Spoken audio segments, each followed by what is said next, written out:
नमस्कार, मैं दिनेश प्रजापत आज फिर आपके लिए कक्षा 10वीं के गणित से एक और महत्वपूर्ण प्रश्न लेके आया हूं, जो कि हर वर्ष एमपी बोर्ड की एग्जाम में 4 नंबर का आता है। अगर आपने ये वीडियो पूरा देख लिया तो आप एमपी बोर्ड की जो एग्जाम होती है उसमें मैथमेटिक्स में आप 4 नंबर पूरी तरह से ला चुके होंगे।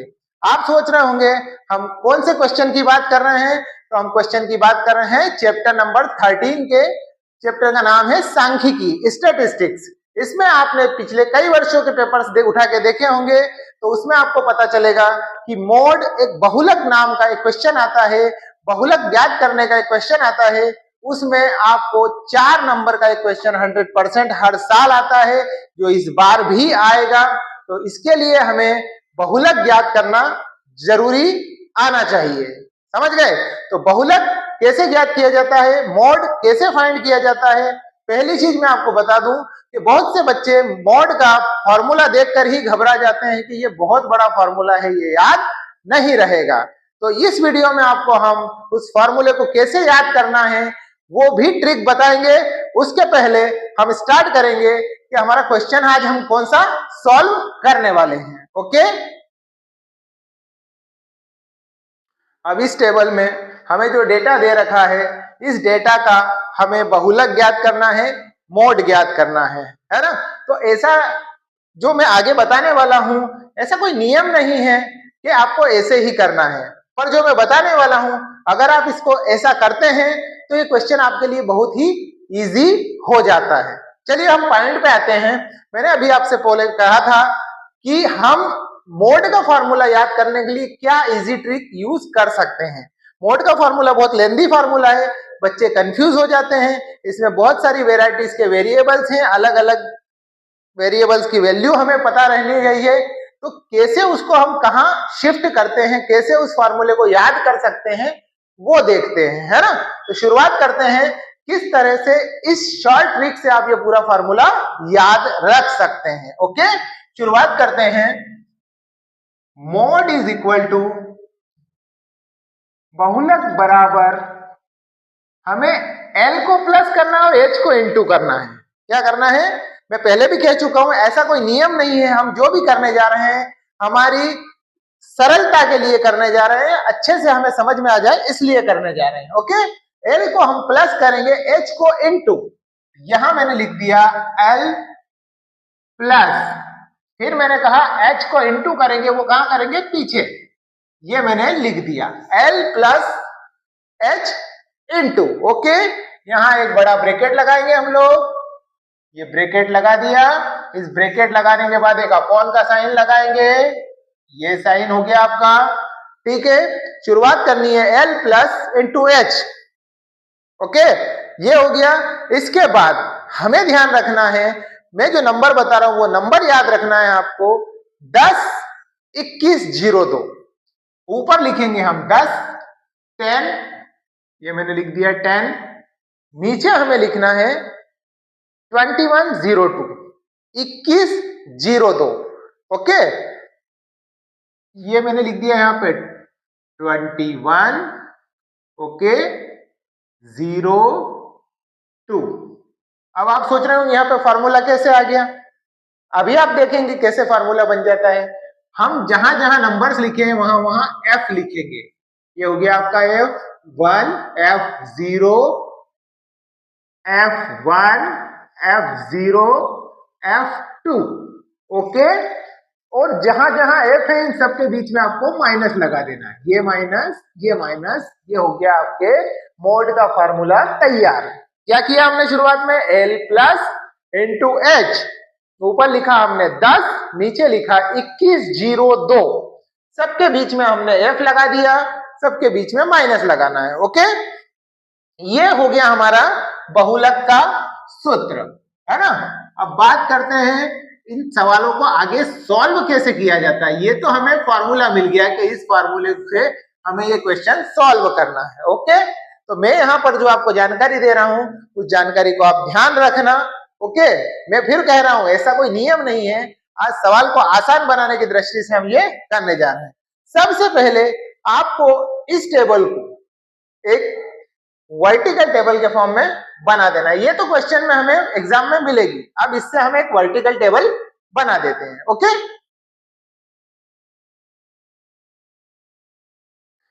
ये हमने इस तरह से एक टेबल तैयार कर ली। ओके, इसको हमने वर्टिकल फॉर्मेट में लिख दिया है। ओके, अब अगर हम फॉर्मूला गौर से देखते हैं बहुलक का, तो इसमें हमें L, H, F1, F0, F2 ये 5 चीजें दिखाई देती है। दिखाई दे रही है मतलब हमें इन पांचों चीजों की वैल्यू हमें पता होनी चाहिए। ओके, तो इनकी वैल्यू फाइंड करने के लिए हम क्या करेंगे? इनकी वैल्यू फाइंड करने के लिए हमें कुछ नहीं करना है, इसमें से जितनी भी वैल्यू दे रखी है उनको छांटना है, उनको क्लासिफाई करना है, अलग अलग छांटना है। ओके, तो इसके लिए जैसा कि मैंने कहा था ऐसा कोई रूल नहीं है, पर इस सवाल को आसान किया जा सके उसके लिए मैं जिस पैटर्न में आपको बता रहा हूं उस पैटर्न में आप इसे लिखेंगे। ओके, अब यहाँ पर जो नंबर लिखे हुए हैं 1, 0, 2, शुरुआत किस नंबर से होती है? शुरुआत हम 0 से करते हैं यहाँ पर। तो यहाँ समझ लीजिए आप कि हमने शुरुआत की F0 से। ओके, F0 के बाद क्या आता है भैया? 0 के बाद 1 आता है। हमने यहाँ लिख दिया F1। 1 के बाद क्या आता है? 1 के बाद 2 आता है। ओके, ठीक है, ये हो गया 2। हमने इस सीरीज में इसको लिख दिया F0, F1, F2। फिर हम लेंगे L, ये ले लिया हमने L। फिर आ गए हम H पर। ओके, ये H हो गया। अब हम इनकी वैल्यू कैसे ढूंढे भैया? सबसे पहले हमें क्या ढूंढना चाहिए? अगर मैं आपको 3 नंबर बताता हूं 0, 1 और 2, तो आप कौन सी पोजीशन पे रहना पसंद करते हैं? ऑब्वियसली सभी लोग यही कहेंगे कि हम नंबर 1 पे रहना पसंद करते हैं। तो यहां हम सबसे पहले वैल्यू ढूंढेंगे F1 की। ओके, ये जो F1 है ये क्या होता है? तो ये जो होता है, ये जो हमारी फ्रीक्वेंसी होती है उसकी सबसे बड़ी जो नंबर होती है, सबसे बड़ा जो नंबर होता है वो होता है F1। तो फ्रीक्वेंसी की सबसे बड़ी संख्या, बारंबारता की सबसे बड़ी संख्या को हम क्या कहेंगे? F1, बारंबारता की सबसे बड़ी संख्या। ओके, ये हो गया हमारा F1। ठीक है, हम बारंबारता यानी कि फ्रीक्वेंसी में सबसे बड़ी संख्या देंगे तो उसे हम F1 टिक कर देंगे। इसके बाद जैसा कि मैंने कहा ऐसा रूल नहीं है, पर हम इस तरह से लिखेंगे कि यहां हमें दिख रहा है कि F1 के ऊपर क्या लिखा भैया? F0। ओके, F1 के ऊपर लिखा F0, तो हम यहां कहेंगे F1 से एक ऊपर की संख्या, एक ऊपर की संख्या, यानी कि F1 के ऊपर जो भी संख्या होगी वो संख्या हमें लिखना है। ओके, F2 के लिए भी यही चीज लागू होगी। F1 के नीचे की संख्या, F1 के नीचे की संख्या। ओके, ये हमारी F0, F1 और F2 तीनों की वैल्यू हम इस तरह से ढूंढ सकते हैं। सारी चीजें F1 पर ही डिपेंड करती है, F1 से ही सारी चीजें निर्धारित हो रही है। अब आप सोचेंगे अब L के लिए क्या कहेंगे? तो ये भी F1 के सामने, F1 के सामने की छोटी संख्या, की छोटी संख्या, F1 के सामने की छोटी संख्या जो होगी वो हम L मानेंगे। ओके, ये 4 संख्याएं आ गई आपकी। इसके बाद आप देखेंगे H किसे कहते हैं? H कहते हैं हम जो वर्गांतर होता है, यहाँ पर जो इंटरवल होता है, जैसे यहाँ पर दोनों में 5 और 15, 25 और 15, 25, 35, इनके बीच में कितने का अंतर है? 10 का। ये जो वर्गांतर होता है इसको हम H की वैल्यू के रूप में लिखते हैं। ओके, ये आ गया हमारा वर्गांतर। ठीक है, अब ये तो मैंने रूल बता दिया, ऐसा हमें क्वेश्चन में नहीं लिखना है, ये मैंने रूल बताया कि हम इसमें से कैसे आइडेंटिफाई करेंगे। ओके, तो मैं लिख देता हूं भैया, जैसा मैंने पहले बताया था, हम 0 1 2 से लिखना शुरू करेंगे। तो यहां से मैंने लिख दिया F1, F0, F1, F2, L और H। हमें इस टेबल में कोई अलग से सॉल्यूशन करने की जरूरत नहीं है, इस टेबल में से सिर्फ हमें वैल्यूज आइडेंटिफाई करनी है। तो जैसा कि मैंने कहा था, सबसे पहले हम कौन सी चीज ढूंढना पसंद करेंगे, हम नंबर 1 रहना पसंद करते हैं, तो हम F1 को सबसे पहले ढूंढेंगे। F1 क्या है आपकी, F1 है आपके बारंबारता की सबसे बड़ी संख्या। बारंबारता की सबसे बड़ी संख्या, ये जो रो होती है हमारी, ये जो कॉलम है यहाँ पर, ये है हमारी फ्रीक्वेंसी। फ्रीक्वेंसी की सबसे बड़ी संख्या देखते हैं हम यहाँ पर, 6 11 21 23 14 5। हाँ, तो यहाँ पर हमें सबसे बड़ी डिजिट मिल रही है 23, जिसे हम कहेंगे F1। ओके, इसको मैंने लिख दिया F1 के सामने 23। अब हमारी वैल्यू हो गई भैया F1 की, क्या हो गई 23। अब दूसरी वैल्यू कैसे फाइंड करेंगे, साफ स्पष्ट लिखा है यहाँ पर, F1 के ऊपर की संख्या को F0 कहते हैं। अब यहाँ पर F1 के ऊपर क्या संख्या है आपकी भैया, 21। तो यहाँ पर हम F0 के सामने क्या लिखेंगे, 21। ये हो गई हमारी F0। ऐसे ही F2 के लिए 23 के जस्ट नीचे जो नंबर आपको दिखता है वो क्या हो जाएगा आपका F2।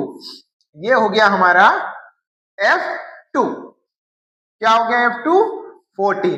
ओके, L के लिए क्या लिखा था हमने, F1 के सामने की छोटी संख्या। तो यहां देखते हैं F1 के सामने 2 नंबर से, तो मैंने स्पष्ट कहा है छोटी संख्या मतलब हमारे लिए यहाँ पर 35 जो है वो क्या है, L है। तो 35 आपका इसमें L हो गया।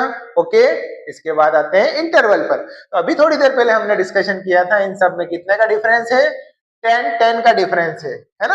हमें यह भी चीज श्योर करना है कि सभी के बीच में इक्वल डिस्टेंस होना चाहिए, इक्वल इंटरवल होना चाहिए, उसी को हम H लेंगे। तो यहाँ पर फिलहाल हमारे पास जो इंटरवल है वो है 10, तो हमने 10 ले लिया है। ओके, अब क्वेश्चन की शुरुआत करते हैं। ठीक है, इसको मैं इरेज कर देता हूं, या चलो रहने देते हैं। हम शुरुआत करते हैं बहुलक से।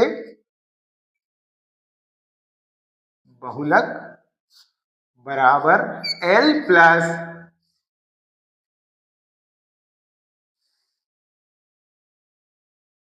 क्या लिखना था, 10 21 0 2। ओके, इसको मिटाना पड़ेगा, जगह कम पड़ेगी हमारे पास।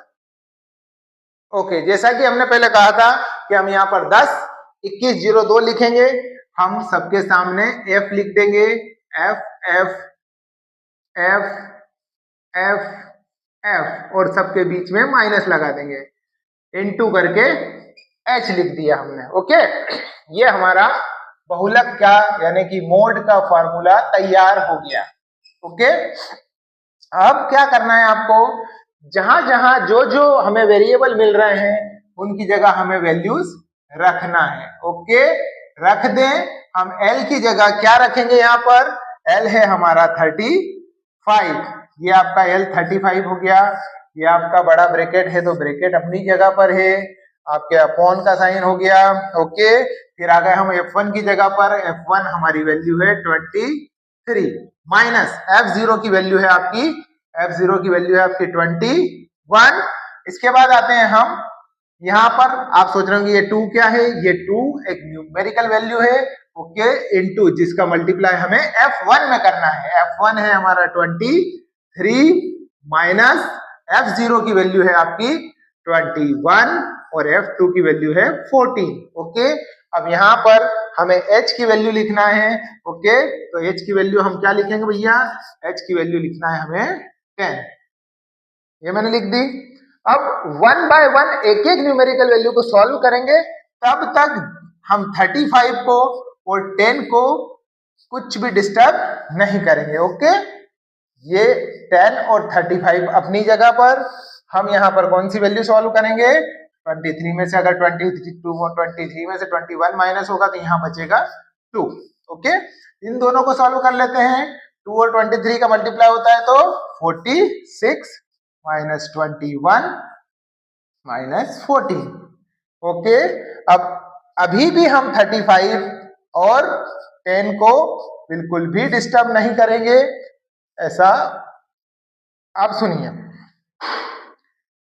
ये हमारा 2 अपनी जगह है।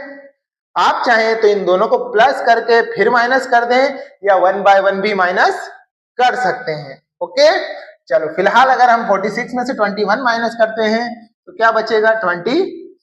अब 25 में से हमें क्या माइनस करना रहेगा? 14। ओके, वो हम नेक्स्ट स्टेप में कर लेते हैं।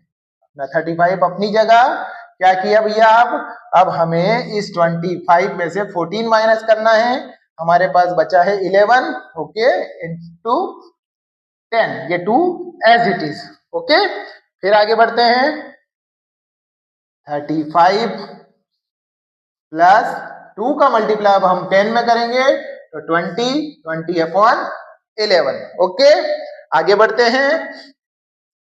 अगर हम इस 35 को ऐसा ही रहने दें अभी, और फाइनली जब हम 20 को 11 से डिवाइड करते हैं, ओके करें, 20 को अगर 11 से डिवाइड करते हैं तो पूरा हमारा एक बार डिवाइड होता है। उसके बाद क्या बचता है आपको? 11 1 जा 11, हमारे पास 9 बचता है।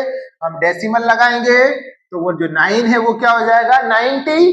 11 से इसको डिवाइड करेंगे 8 टाइम्स तो हमें प्राप्त होगा 88। ओके, 90 में से 88 माइनस हुआ 20 बचा। ओके, 2 बचा। अब इस 2 को वापस हम जब डिवाइड करने की कोशिश करेंगे 11 से तो ये 20 क्या हो जाएगा? डिवाइड नहीं होगा, उसका भी 0 इसके साथ आ जाएगा, तो ये हो जाएगा 20। तो इसको हम 1 टाइम फिर डिवाइड करेंगे तो यहाँ हम 2 डिजिट तक ही इसको डिवाइड करेंगे। तो अब यहाँ पर हमारा आंसर की बात करें तो 35 को होल नंबर जो हमारा ये है इसमें प्लस कर देते हैं तो आंसर हो गया हमारा 36.81। ओके, इस क्वेश्चन में अगर आप मैथमेटिक्स का थोड़ा बहुत भी बेसिक जानते हैं, प्लस माइनस मल्टीप्लाई और डिवीजन, तो आपके 10th की बोर्ड की एग्जाम में 4 नंबर पूरी तरह खरे हो जाते हैं। क्यों?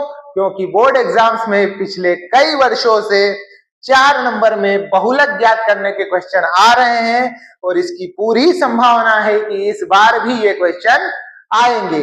ओके, सिर्फ आपकी न्यूमेरिकल वैल्यूज चेंज हो सकती है। तो जो हमने अभी बेसिक फंडामेंटल्स की बात की है, अगर आप इस वीडियो के माध्यम से उसको अच्छे से समझने की कोशिश करेंगे तो आप बोर्ड एग्जाम में अपने 4 नंबर पक्के कर सकते हैं। जैसा कि मैं शुरू में बात कर रहा था आपसे, सिर्फ फर्क क्या पड़ेगा? न्यूमेरिकल वैल्यू चेंज होगी। जो मैंने यहाँ पर आपको थोड़ा सा बेसिक्स बताया था, उस बेसिक्स को माइंड में डाल लें। आप ये ना सोचे हम कौन से मीडियम के स्टूडेंट हैं, ये बेसिक्स था, ये याद होने के बाद हमें ये रूल्स नहीं लिखना है कि हमने ये F1 की वैल्यू कैसे छांटी है। ओके, तो हमें सबसे अच्छी चीज इन बेसिक्स को क्लियर कर ले। F1 फ्रीक्वेंसी की सबसे बड़ी संख्या, F0 F1 से ऊपर की जो संख्या है वो, F2 F1 के नीचे की संख्या, L F1 के सामने की छोटी संख्या और H फाइनली इंटरवल था। फिर हमने इस फॉर्मूले में ये सारी वैल्यूज पुट की, 1 बाय 1 मैथमेटिकली इसको सॉल्व किया तो फाइनली हमें 36.81 आंसर प्राप्त हुआ। ओके, अगर आप इसी ही स्टेप बाय स्टेप इस क्वेश्चन को करते हैं तो आपको मिलेंगे पूरे 4 में से 4 नंबर। अब ये एक क्वेश्चन नहीं है, ये एक तरह से 13.2 पूरी एक्सरसाइज है। सारे क्वेश्चन इसी पैटर्न में होंगे। आप इस क्वेश्चन की हेल्प से 13.2 पूरी तरह से सॉल्व कर सकते हैं। ओके, तो आप कीजिएगा। अगर कोई परेशानी आती है तो कमेंट बॉक्स में आप कमेंट जरूर कीजिएगा। ओके, और अगर ये वीडियो पसंद आता है तो लाइक और कमेंट्स करना ना भूलें। Thank you.